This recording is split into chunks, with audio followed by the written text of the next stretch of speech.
What is up, gamers? We are finally back talking videos, and I think we have a pretty good one for today. Scarlet Nexus is the latest installment by Bandai Namco Studios, released roughly a month ago, and I think it's time to breathe some variety into the channel with the review and if the game is worth it or not. This review will be for people who haven't played the game, and it's specifically answering the question, is it really worth the price tag right now? If there's enough want and request for it, I can also make a further in-depth video in regards to the story, but that's only if there's a want for it. We're going to keep it very vague on the story for now. No spoilers at all. So, without further ado, let's get right into it. Is Scarlet Nexus worth $60 right now? Scarlet Nexus is an action RPG, hack and slash type game focused in the third person. It definitely feels like it has some Nier and Devil May Cry influence, and it's also made by the same people who made Code Vein and God Eater. You can play as the sword-wielding protagonist Yuito or the throwing knife-wielding protagonist Kasane. Your player choice isn't simply a male or female option as well. They both have differing playstyles, upgrades, and their story diverges and converges alongside each other. So we'll start out with the gameplay loop and combat as a whole, which is definitely the best point and selling point of this game for me. For each character you play as, you weave basic weapon attacks in with psychokinesis attacks that use different objects around the environment, and combining those with the specific powers that your allies have through the SAS. The combat just feels really fluid, responsive, and flows really well, and it really feels extremely satisfying and fun when it's firing on all cylinders. The psychokinesis elements are very interesting and are a very cool spin on a typical hack and slash combat style. It really has a late game sort of Devil May Cry feel, where even if you're at the very end game and you've learned a lot in the combat, it still feels like you have a lot left to master. Kasane and Yuito both handle very similarly enough to be familiar with each other even if you haven't played the other character, but they are different enough that they each have a very clear and defined playstyle. Each companion's SAS power has a niche where it's viable, and you can even upgrade it to have 4 powers active at a time. Some SAS combos are actually pretty cool and not only look visually cool but feel great to use as well.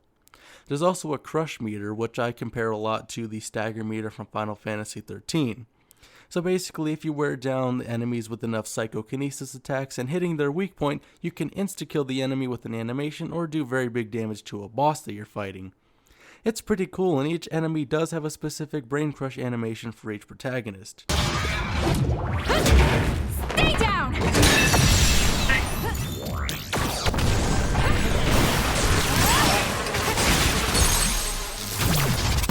Here we go!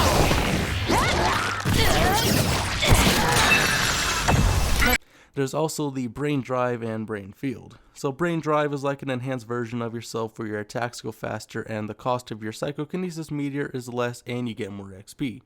This just naturally charges up over time, doing things in combat, and most importantly getting brain crushes. The Brain Field can only be activated during Brain Drive and pretty much lets you go off for massive damage and your own damage reduction for a certain period of time. It's pretty useful for more difficult stretches of the game, but I've gone very long amounts of time without even using it once, I'll be quite honest. And until it's upgraded, it really does feel kind of underwhelming for what it's supposed to be. We did it.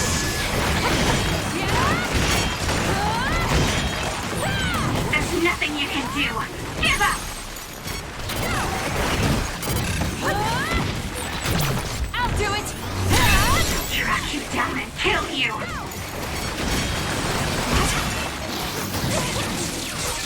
I can't leave you all down and out. Useless. It's over. My head feels clean. Now, upgrading your bond level with your allies, which I'll get into later, also unlocks things called Assault Visions, Guardian Visions, and Combo Visions. Assault Visions let you hit a button prompt and do a certain higher damage attack using the character that shows up. Guardian Visions protect you from attacks that would otherwise hit you pretty hard or kill you, and Combo Visions are specific to each character and use a certain amount of their SAS meter. The only knock I would have for the combat is that the occasional camera can mess up and the dodging is pretty odd as well. Sometimes the camera can get stuck if it's in a tight room with lots of enemies, but I've never had too many issues with that in particular. The dodging isn't necessarily the dodging itself, but rather the dodge window for some attacks. There are definitely plenty of moments where I definitely should have been able to dodge the certain attack for how it looks on the screen, but I still end up getting hit anyway. And probably one of the bigger knocks for the combat is how you don't really get too much time with it at firing on all cylinders, because there's a very clear lack of post-game within the game.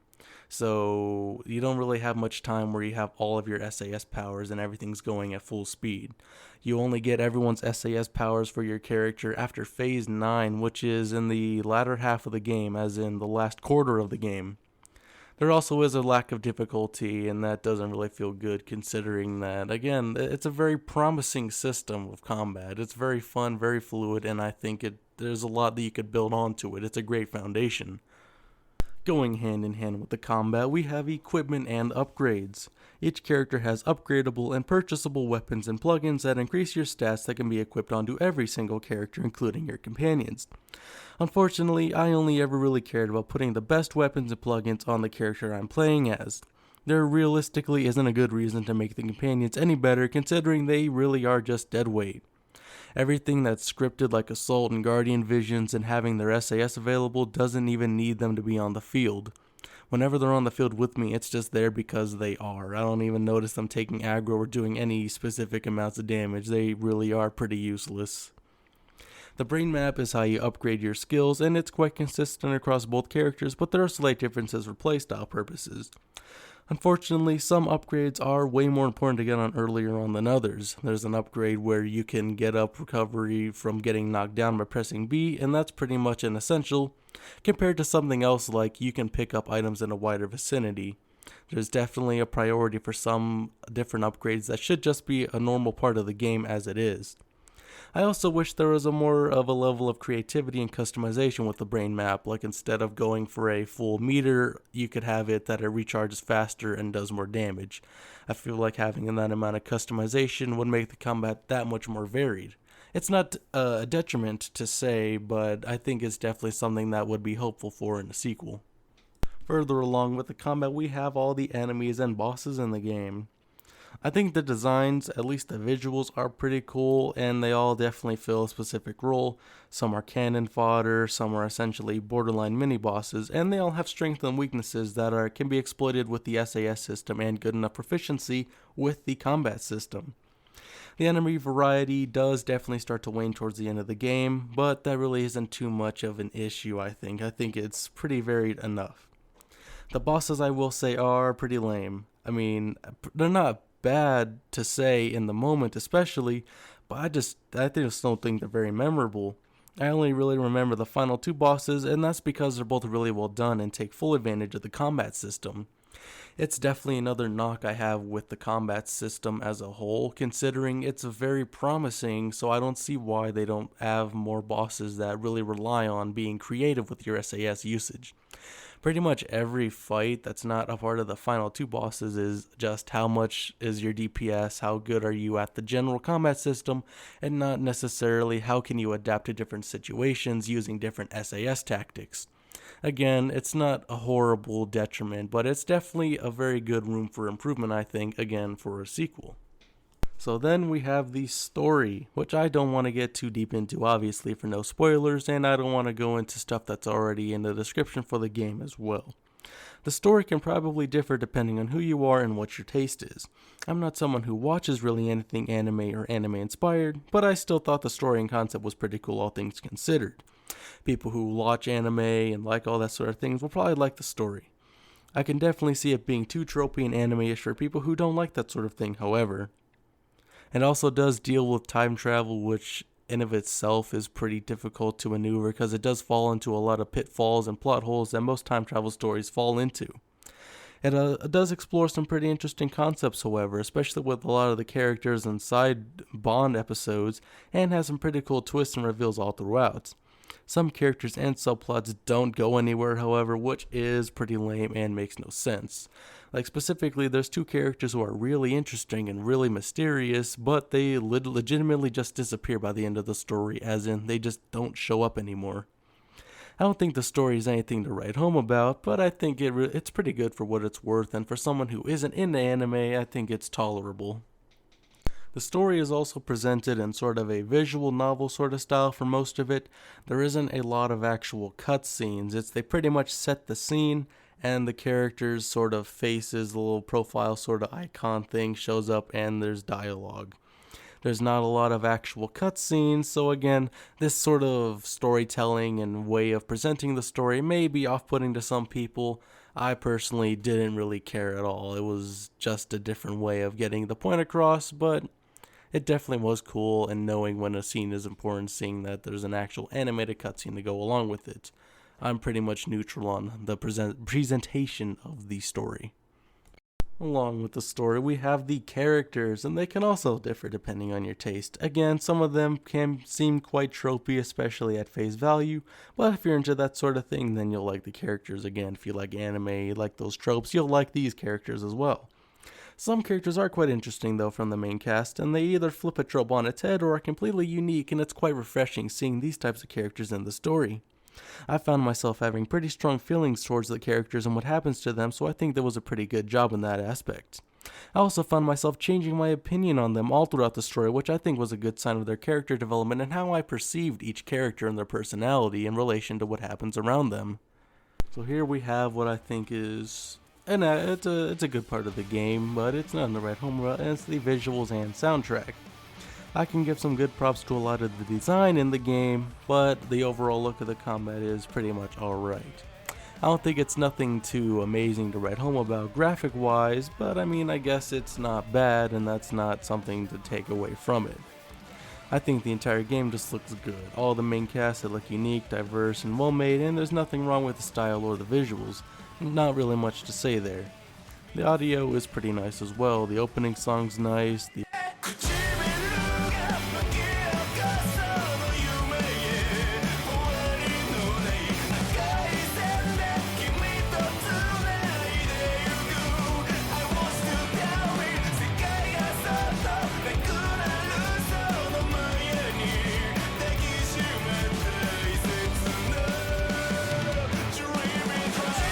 Area themes are pretty cool, but the only thing is there's just not too many standouts where I can clearly remember it, or it's like I know the melody, I know what the song name is.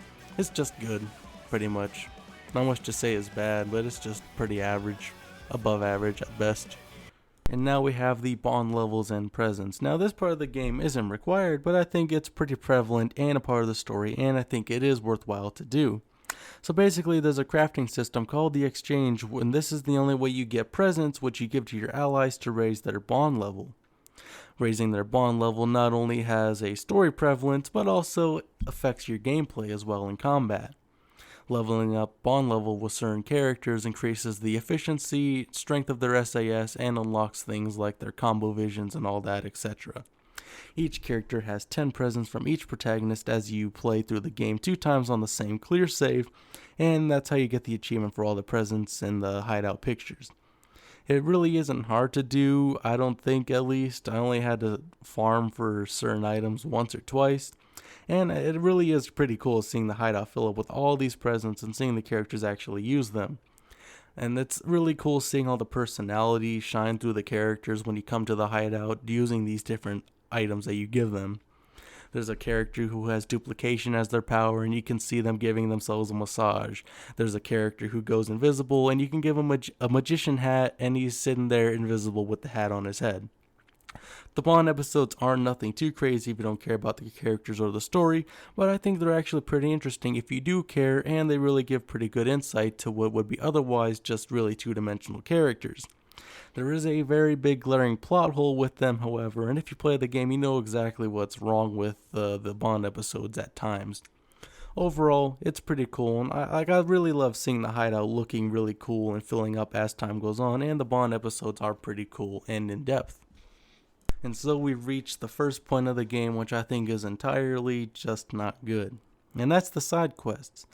This is one of the very few negative points that are completely negative about the game, unfortunately. When I say side quests in this game are useless and there's no reason to do it, I am not exaggerating at all.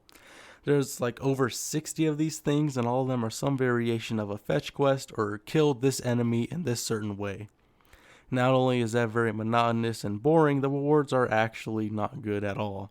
You get no money, you get no experience from it, and there's nothing unique or valuable to these quests only. Everything that you get from these, you can get from somewhere else, and that's a much more efficient and funner way. It's quite a shame as well, seeing as the lore could have been expanded through these quests. Like, you don't get to interact with the common people very much, and I think it'd be interesting seeing you as part of this whatever group organization going through all this, interacting with the civilians and helping them out. Definitely a very big missed opportunity. These really are useless unless you're going for the achievement for getting 30 of them done, which is half of them pretty much. Another point of contention that I don't like is the difficulty.